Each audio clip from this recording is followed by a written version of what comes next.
ارے دوستو، پرانے زمانے کا ذکر ہے۔ کسی ملک کے ایک گاؤں میں ایک غریب بیوہ عورت رہتی تھی۔ اس کے 3 بیٹے تھے۔ ان میں سے ایک کی عمر 9 سال تھی، دوسرے کی 10 سال اور تیسرے کی 12 سال۔ غریب عورت کپڑے پر ریشم کے دھاگوں سے خوبصورت پھول پتیاں بناتی اور یہ کپڑا شہر لے جا کر بازار میں بیچ ڈالتی۔ اس سے وہ اپنا اور اپنے تینوں بچوں کا پیٹ پالتی تھی۔ تینوں لڑکے گاؤں کے اسکول میں پڑھنے جایا کرتے تھے۔ ایک دن غریب عورت بازار میں کپڑا بیچ کر کھانے پینے کی چیزیں خریدنے جا رہی تھی کہ راستے میں ایک تصویر کی دکان پر اس نے ایک بہت خوبصورت تصویر دیکھی، جس میں ایک خوشنما محل بنا ہوا تھا۔ محل میں بہت ہی خوبصورت باغیچہ تھا، جس میں رنگ برنگے پھول اور پھلوں کے پودے اور درخت تھے۔ ادھر بہت سے پرندے اور ہرن کھڑے تھے۔ یہ سب اصلی معلوم ہوتے تھے۔ عورت کو یہ تصویر بہت پسند آئی۔ اس نے سوچا کہ اگر میں کپڑے پر اس تصویر کے نمونے کا محل اور باغیچہ کاٹ لوں تو کیسا اچھا ہو۔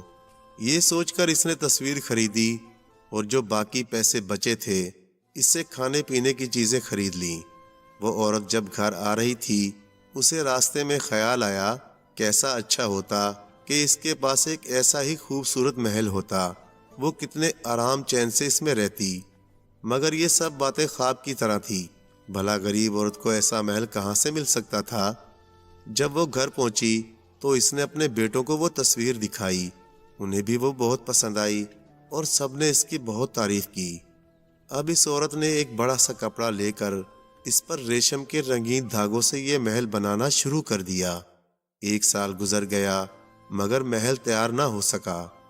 اس نے ہمت نہ ہاری اور دن رات محنت کر کے محل اور باغ کی تصویر کاٹتی رہی، اور درمیان میں وہ تھوڑا بہت کڑھائی کا کام کر کے اپنے بیٹوں کو دے دیتی اور وہ بازار میں بیچ کر اس سے کھانے پینے کی چیزیں خرید لیتے۔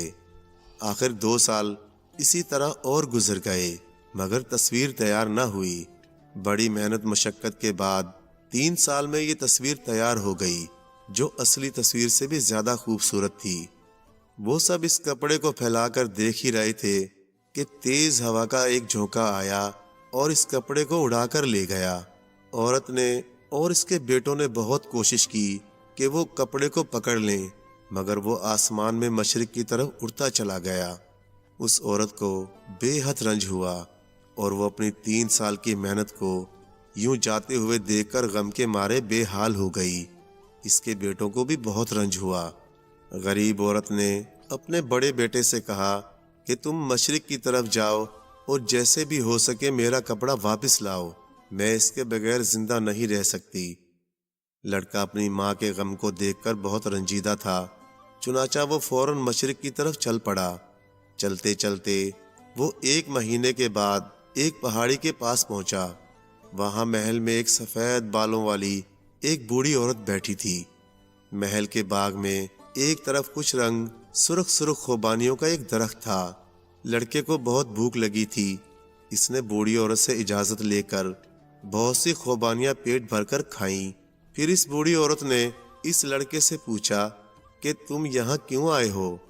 لڑکے نے بتایا کہ میری ماں نے 3 سال کی محنت کے بعد ایک خوبصورت کپڑا کاٹ کر تیار کیا تھا، اسے ہوا اس طرف اڑا کر لے آئی۔ بڑھیا نے کہا، ہاں مجھے معلوم ہے، یہاں سے کچھ دور سورج مکھی پہاڑ کے پاس ایک محل ہے، اس میں پریوں کی شہزادی رہتی ہے۔ اس شہزادی کو یہ کپڑا بہت پسند آیا اور اس نے اڑا لیا۔ اب وہ اپنی سہیلی پریوں کے ساتھ مل کر اسی نمونے کا کپڑا کاٹ رہی ہیں، مگر تم وہاں بہت مشکل سے پہنچ سکو گے۔ لڑکے نے کہا، جس طرح بھی ہو میں ضرور وہاں جاؤں گا اور کپڑا لے کر ہی واپس آؤں گا، ورنہ میری ماں غم کے مارے زندہ نہ رہیں گی۔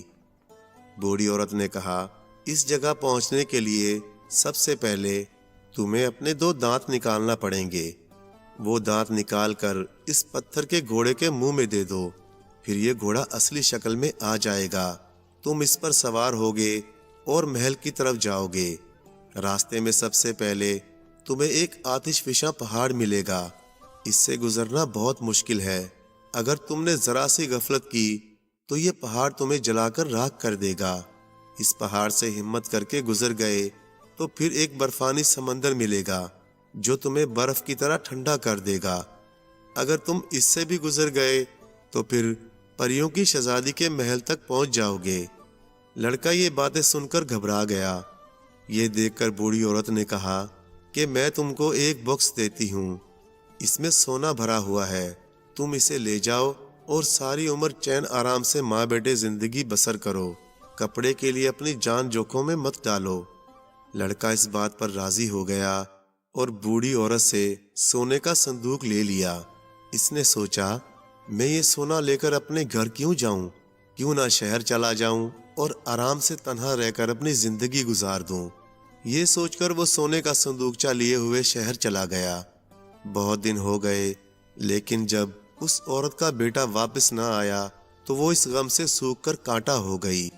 اس نے اپنے دوسرے بیٹے جو 10 سال کا تھا کہا کہ تمہارا بھائی لوٹ کر نہیں آیا، نہ جانے اس پر کیا بیتی، اب تم جلدی جاؤ اور اپنے بھائی کو اور کپڑے کو تلاش کر کے لاؤ۔ یہ لڑکا ماں کے کہنے پر چلا گیا۔ وہ 20 روز کے بعد اسی محل میں پہنچا جہاں بڑھیا رہتی تھی۔ بڑھیا نے اس سے آنے کا سبب پوچھا۔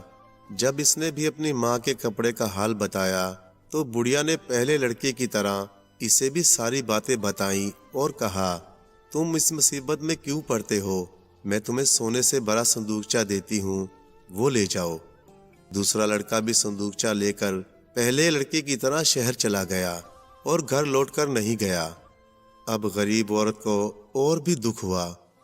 اسے اپنے دونوں بیٹوں کی بھی فکر تھی اور اپنے کپڑے کا غم بھی تھا۔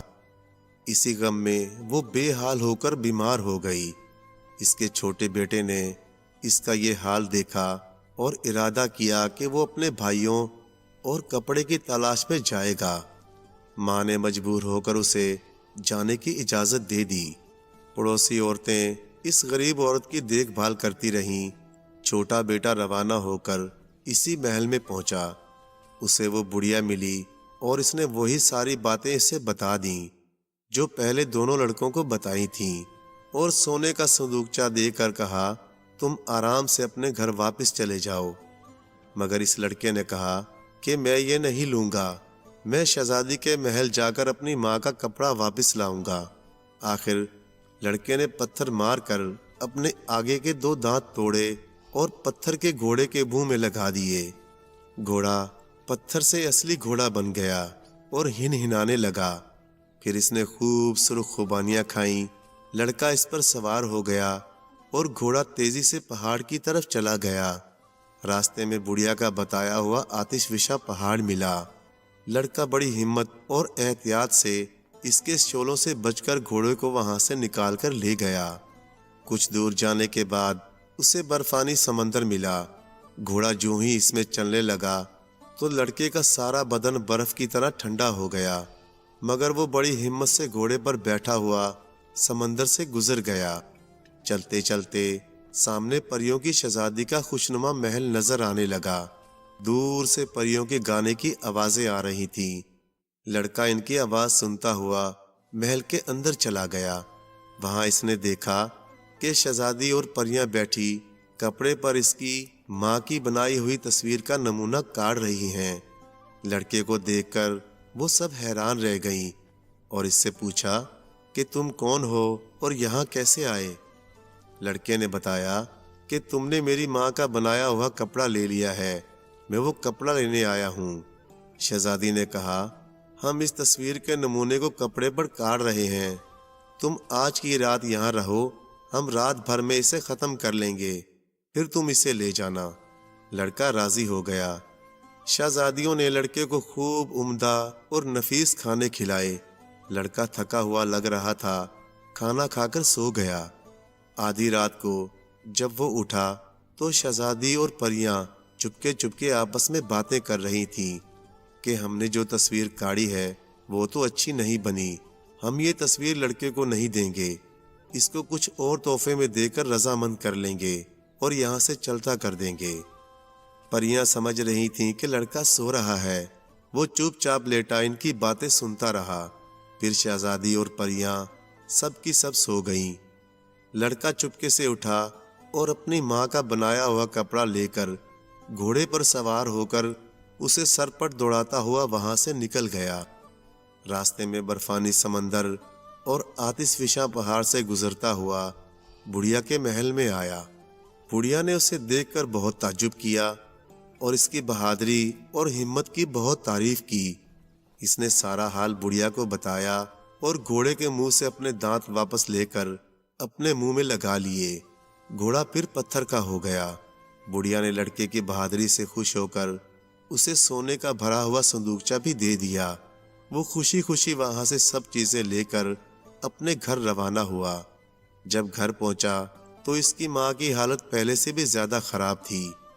وہ اپنے بیٹوں کے غم میں دن رات روتی رہتی تھی، جس سے اس کی آنکھوں کی بینائی جاتی رہی اور وہ اندھی ہو گئی۔ ہمسایہ کی عورتیں اسے کھانے پینے کو دیتی اور اس کی خدمت کرتی رہتی تھیں۔ بیٹے کو دیکھ کر وہ بہت خوش ہوئی اور اپنی تصویر کا کپڑا اپنی آنکھوں کو لگاتے ہی اس کی آنکھیں بھی اچھی ہو گئیں۔ اسے سب کچھ نظر آنے لگا۔ اس نے کپڑے کو پھیلایا اور دیکھنے لگی۔ دیکھتے ہی دیکھتے وہ کپڑا پھیل کر بہت لمبا چوڑا ہو گیا اور تھوڑی دیر اس کے ٹوٹے ہوئے گھر کی جگہ ایک بہت بڑا محل کھڑا نظر آنے لگا۔ اس میں تصویر کی طرح اصلی پھولوں اور پھلوں کا ایک خوشنما باغ پھلا پھلا دکھائی دینے لگا اور بہت سے چرند پرند وہاں دوڑنے پھرنے لگے۔ غریب عورت اور اس کا لڑکا یہ دیکھ کر بہت خوش ہوئے کہ ان کے خوابوں کا محل ان کے سامنے آ گیا۔ بڑھیا نے جو سونے کا بھرا ہوا صندوقچہ دیا تھا، اس سے کھانے پینے کا خرچ کرنے لگے۔ اس محل میں ہر قسم کا بیٹھنے اور سونے کا سامان اعلیٰ قسم کا موجود تھا۔ اب یہ دونوں ماں بیٹے آرام سے رہنے لگے۔ انہوں نے گاؤں کے ان سب لوگوں کو بھی اس محل میں رہنے کے لیے بلا لیا جنہوں نے عورت کی بیماری میں اس کی خدمت کی تھی، کیونکہ یہ بہت بڑا عالیشان محل تھا۔ انہیں اسی طرح خوشی خوشی رہتے ہوئے کچھ دن گزر گئے۔ غریب عورت کو اب اپنے دونوں بیٹوں کا غم تھا۔ وہ سوچتی تھی کہ نہ جانے ان کو کیا ہو گیا اور کہاں کس مصیبت میں پھنس گئے۔ ایک دن ان کے محل میں دو فقیر بھیک مانگتے ہوئے آئے۔ یہ دونوں لڑکے غریب عورت کے بیٹے تھے۔ انہوں نے شہر میں رہ کر اپنا سونا تھوڑے دنوں میں عیش و آرام میں خرچ کر کے ختم کر دیا اور برے حال میں بھیک مانگنے لگے۔ اس محل کو دیکھ کر وہ سمجھے تھے کہ شاید کسی امیر آدمی کا محل ہے اور یہاں بھیک مانگنے آ گئے۔ ان کے چھوٹے بھائی نے انہیں دیکھا تو فوراً پہچان لیا، پھر ان کو ماں کے پاس لے آیا۔ ان دونوں بھائیوں نے ماں کے قدموں میں گر کر معافی مانگی اور رو رو کر اپنی غلطی کا سارا حال سنایا۔ ماں نے ان کو گلے لگا کر ان کا قصور معاف کر دیا اور یہ سب خوب آرام سے زندگی بسر کرنے لگے۔ اب تینوں لڑکوں نے خوب محنت کر کے پڑھنا لکھنا بھی سیکھ لیا اور اسی طرح چھوٹے بھائی کی ہمت اور محنت نے سب کے دن پھیر دیے اور ان کی ماں کی محنت کا انعام خدا نے سب کو دے دیا۔ پیارے دوستو، کہانی اچھی لگے تو لائک کریں، چینل کو سبسکرائب کریں اور مزید اسی